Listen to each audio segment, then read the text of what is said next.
deixou fogo aqui, ó. Aqui na praia, acabaram de botar aqui. Não tem fogo, nada. Vai queimar o Aqui pé. ainda tá fogo. Vai queimar o pé. Ai, tá quentinho, gostoso, né? Tá quentinho. Tá quentinho, né? Tá quentinha. Vamos fazer fogueira na praia pra esquentar.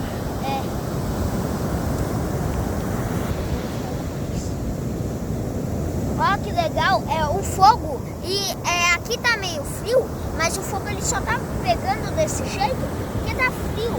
Mas ó, deixa assim, que assim tá pegando. Assim é bom, mas assim, Davi. por quê? E ele só tá pegando por causa do vento que tá batendo e de um pouco do frio. Aí tá saindo bastante fumaça e a madeira ainda não pegou fogo por completo.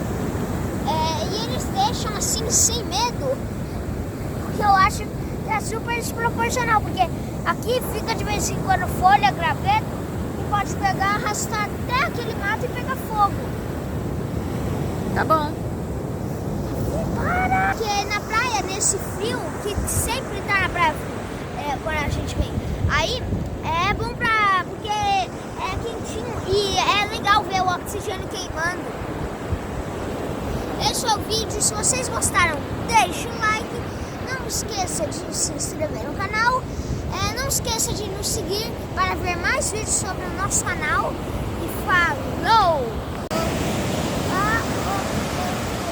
Na festa do fim de semana, só lembrou, pra chegar e dizer, a chuva encheu.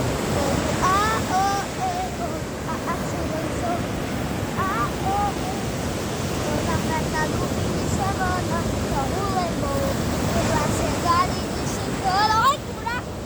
Uma chuva encheu. A chuva encheu. Na festa do fim de semana,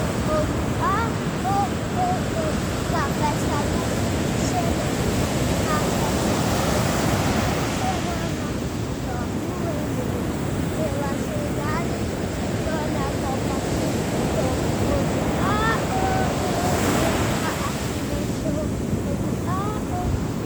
Acabou.